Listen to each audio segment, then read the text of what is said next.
Hello everybody and welcome to the Rolando Estocada channel. My name is Rolando Garcia III, and today's special episode I will be sharing with you the story of Felicissimo Dizon. He was my father's private instructor in Eskrima and Estocada, and they worked together in the mid-50s for 2 years. And ultimately I want you to get from the episode is a bit of an introduction into the art of Mohara.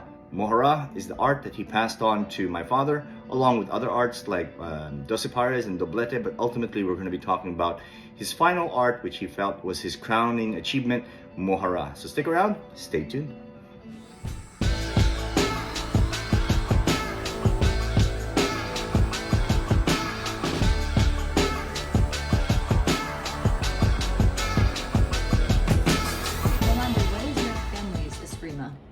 So I know that my dad had made mention that we have relatives in the Philippines that they were big into Eskrima, into a lot of martial arts. It's an entire multi-generational lineage that actually starts with a Chinese ancestor. The last name of that Chinese ancestor was Gahudo.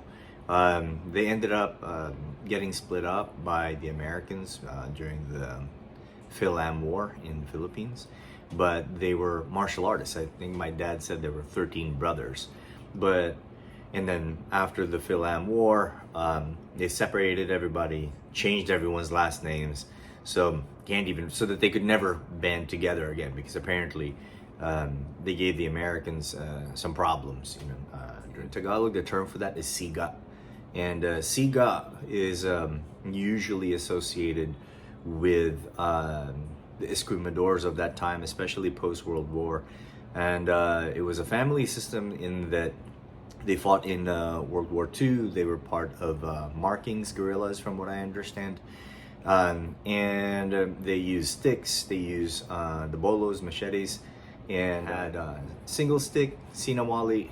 And my grandmother, who was the apo of the lineage, she didn't want my dad associating necessarily with those uncles, but he had spent some time with them, and there were some pretty flashy things that they would do, like during a festival, if they would get drunk, they would lie down on the ground and invite people, and here are your sticks, and here, come hit me, and then people would try to hit him, and nobody could hit him. There was one legendary guy, his name was Gonyong. There was like a brother, there were two of them, Gonyong and Ikong, and I think Gonyong was like the real head of that. He was he had his own men, and he had anting, and anting is it's like a magical, supernatural amulet, and it can be anything. It could be a necklace. He had like some bandana that gave him superpowers. So, but that's the family lineage, and I share this because it's an important part to talk about in Filipino Eskrima, because when my grandmother told my dad, you're not going to hang out with your Escrimador uncles anymore, you're going to become an attorney, right? This is post-World War, you're going to be an attorney.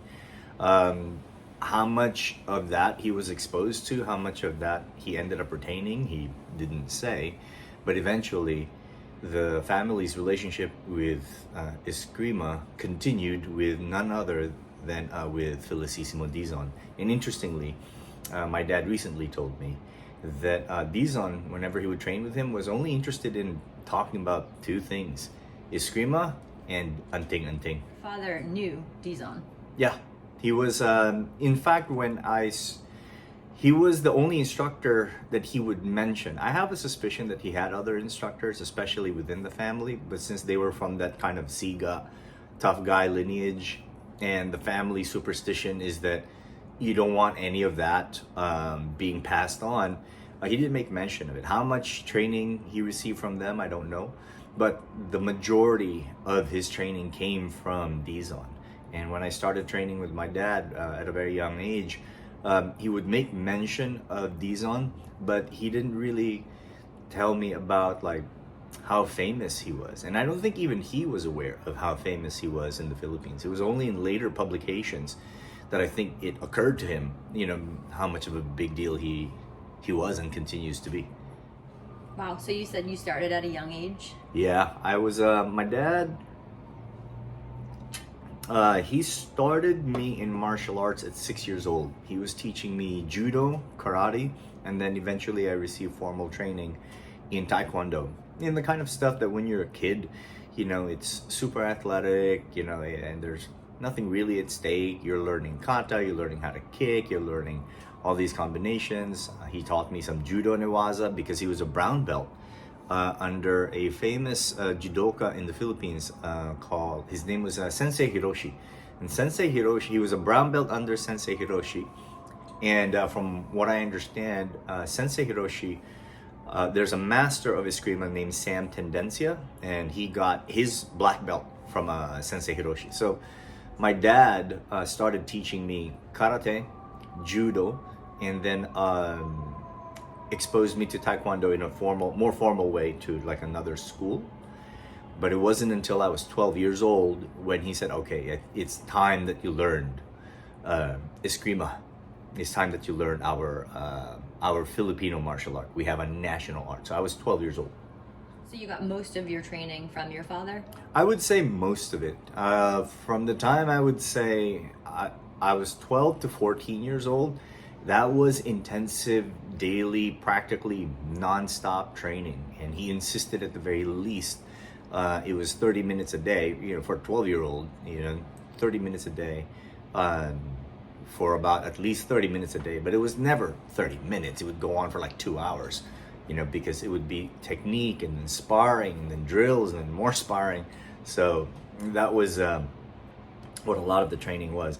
Eventually, when I got older, when I transferred to New York, I was exposed to Doce Pares here. My dad had shared with me Dizon's version of Doce Pares, but there was Doce Pares here. I had 2 friends here that I was exposed to. And then, of course, with my second major instructor, Sifu Armando Basulto, he showed me a lot of Eskrima. I think there was the Inosanto blend, more Doce Pares, some Illustrissimo. And I took some Illustrissimo privately with Burton Richardson. But most of my Eskrima, I would say, comes from my dad. But, with very strong honorable mention with Sifu Armando Basulto. And I took a private from Burton Richardson as well on Kalisi Illustrissimo. Tell me a little bit more about Mohara. Is that how you pronounce it? Yeah, Mohara. It's the way my dad pronounces it is Mohara. I first heard the term early on in my training in Eskrima. He would tell me, look, the first thing you're going to learn is Doce Pares. This is the first thing you're going to learn. And at the time, he was getting me all kinds of books on Filipino martial arts. My dad's an intellectual. He's an attorney by training, and he was I think he graduated University of Philippines Law, which was a very prestigious university in the Philippines. And so his idea of training wasn't just the physical, like he was an intellectual. You had to read the books. So he got me several books. One of them was Remy Presas's Modern Arnis. But the one that I really poured over during that time was Danny Nasanto's book, The Filipino Martial Arts. And I remember that during that, even early at that time, he mentioned Mohara. So the curriculum was Doce Pares, then Doblete, and Mohara. And I said, well, what is any of this? And it turned out that I spent a lot of time in Doce Pares, probably in the first 5 to 7 years of my training. Then he started incorporating some Doblete a little bit in my first year or 2. But he did not expose me to Mohara until I was 47 years old. So good 35 years later. But he made mention of it very early. And when I asked him what any of this was, he said Doce Pares is basic Filipino martial arts. And in my opinion, I think that from a curriculum perspective, knowledge transmission, and even implementation, functionalizing, I think Doce Pares is very hard to beat. Meaning that it's easily accessible, easy to teach, and it's really made for the masses so that it can be a good form of self-defense. It's a good entryway into the art, and it's very easily to functionalize with an emphasis on sparring. I think that part is great. Then he talked about doblete, which is some of I would call Dizon's refinements on Dosapara's strategy and some of their techniques and mechanics. And I found that to be highly effective. My dad did say, never use this, never use any of this, ever, never, only in a life and death situation. But Mohara, he would always make mention of it. So when I asked him, well, what is it? He said, this is a multiple opponent system that Dizon created. And I said, well, what does it look like? He showed me a little bit of it when I was younger, and it was bizarre. And he said there's an emphasis on keeping the stick very close to your body. And this is what drove it home for me. It left such an impression to me at a young age. I said, well, why do you keep it close to your body? Aren't you trying to hit them with the stick? Aren't you trying to reach out to them? He said, no, if you're fighting multiple opponents, they're trying to grab your stick. So it's weapons retention. So that stayed with me until the time he actually revealed to me the entire set of techniques and set of curriculum. And he didn't show this to me when I was 47. No. This was 6 years ago. So I was 44. I was 44 years old when he revealed to me Mohara. I was wrong. It was not when I was 47.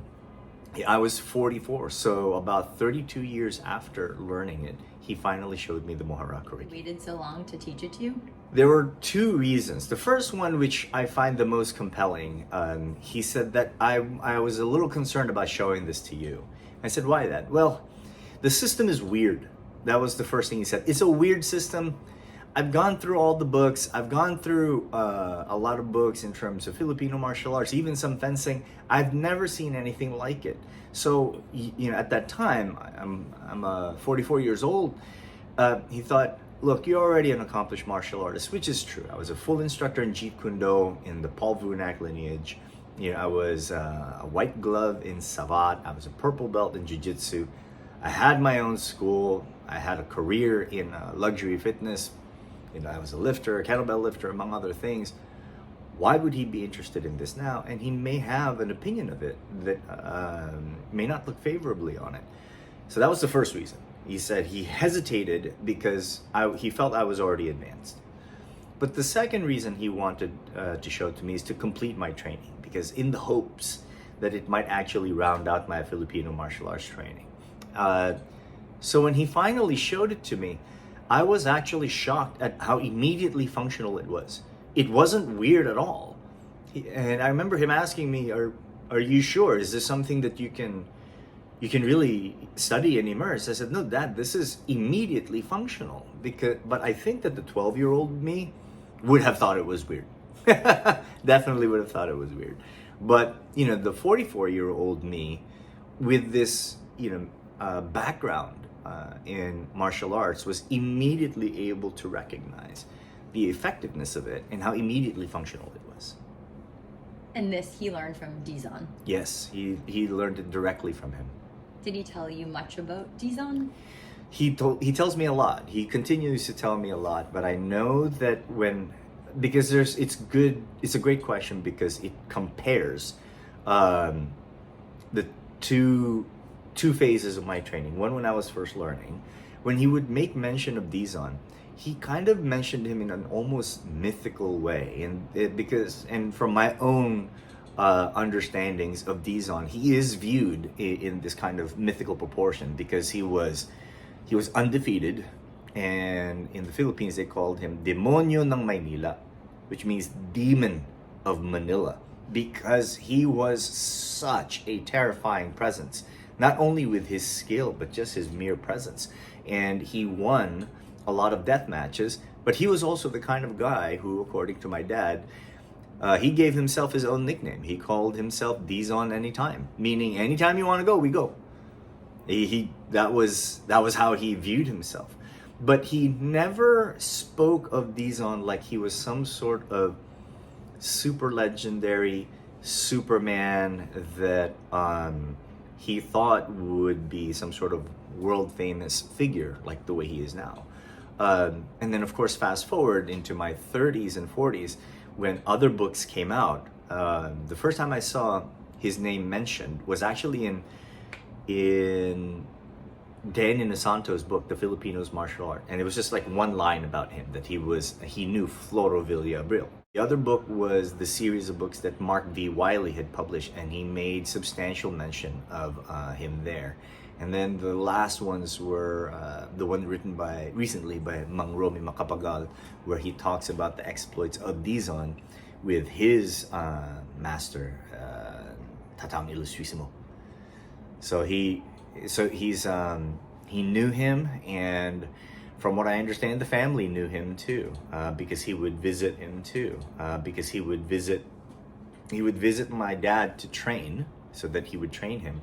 But there were times that he visited my grandfather, who lived with us at the time. I hadn't been born yet, and from what I understand, they were both veterans of Marking's guerrillas. Marking's guerrillas was very famous guerrilla army in the Philippines, and they were both there. And I think because of their comradeship, my grandfather gave him land to be a renter of, and he would go over there a lot.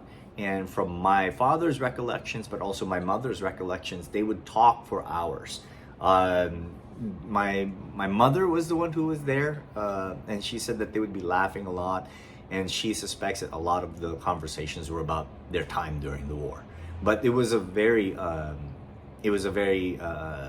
jovial meeting. But he would visit a lot, from what I understand. This was through the 50s and 60s.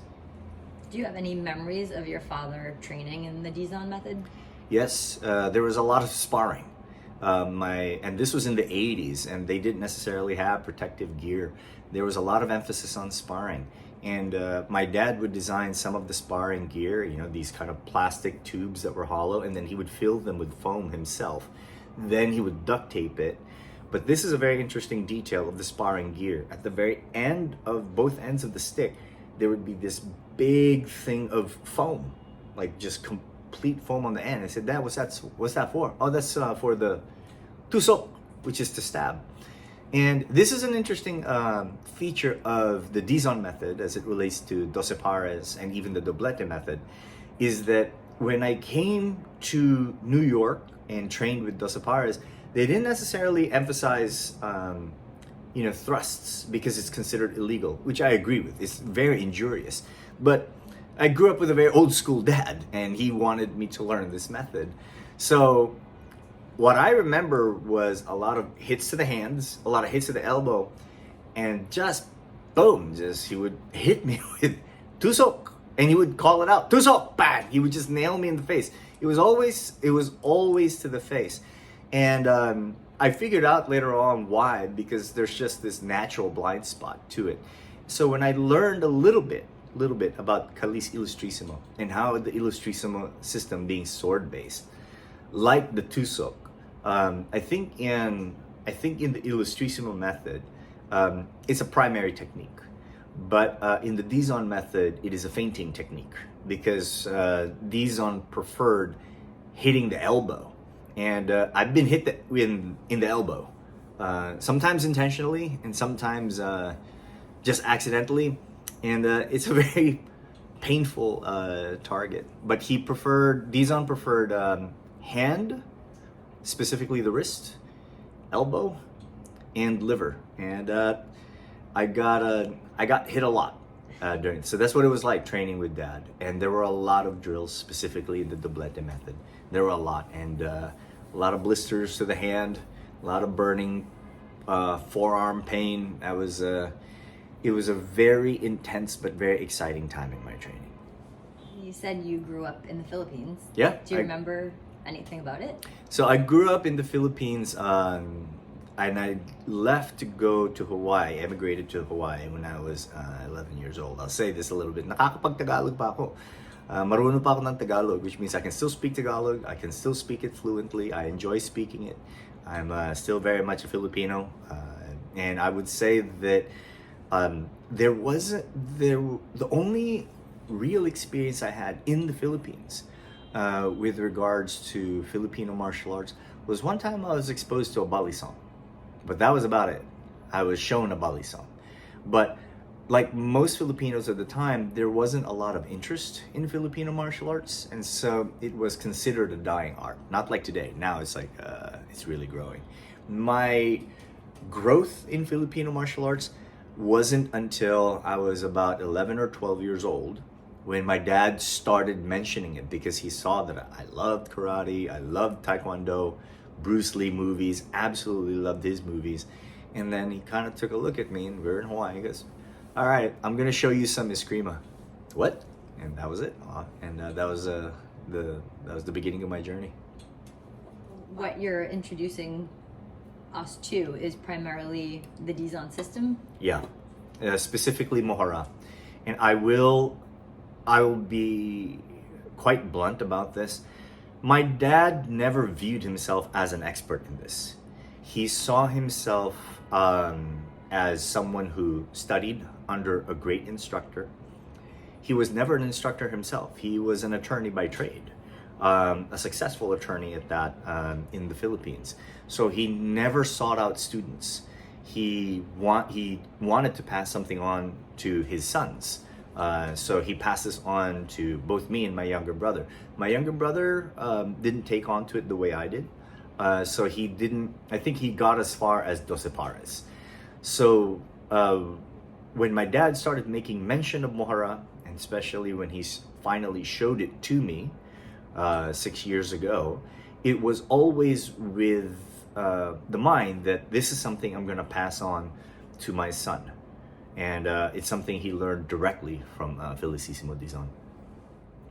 Well, Rolando, that's fantastic. I think it's very exciting for all your viewers to be able to learn something that's kind of information that's very hard to find anything about Dizon. I know, like you said, he's kind of a mystical figure. So the fact that you're sharing your knowledge and your information with everyone we thank you for that. And I do want to, you're welcome. And I do want to add this. I think that my dad didn't want to be an instructor of it.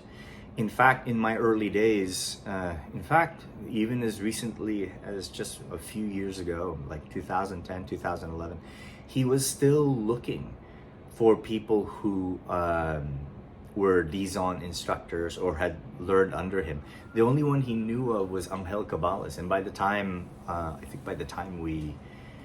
we saw who he was and what he could do, my dad made the comment that his movements are similar to Dizon, but it's not like Dizon. He said the closest one, there are only two that were really close. He said Angel Cabales, who was I guess his student and training partner, was very close, but he said Tatang Illustrissimo.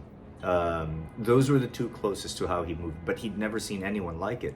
So as a result of that, what he ended up doing was he did everything he could to find any sort of material on a possible instructor, to kind of compare notes, someone that, at least he could say, hey, this thing that I learned, this is what I know, maybe we could share notes, or maybe even possibly, take a look and develop it, or something like that, right? He was doing research on it. But to both of our dismay, we never found anybody.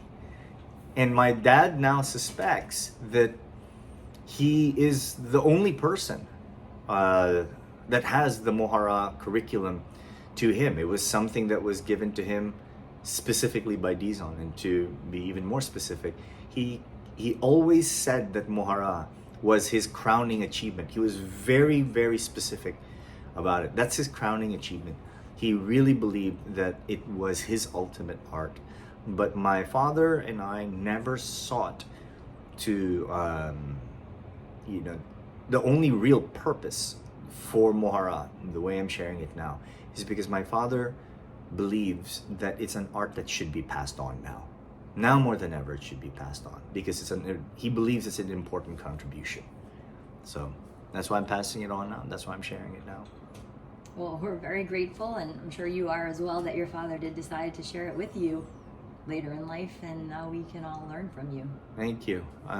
My message to anyone who wants to share in this, journey, humbly, I submit myself not only to your review, to your comments and opinions of the Mohara system, but my own personal hope is that it makes your practice better and probably improve upon it, because in many ways it's a startlingly simple and effective system, but at the same time it's something that really only advanced practitioners should learn. I don't think it's not a beginner course on Eskrima, but once you have a good foundation, you can learn it. And I really hope that my fellow Escrimadores, Arnisadores, Estocadistas, as I like to call them, can benefit from it and find the journey of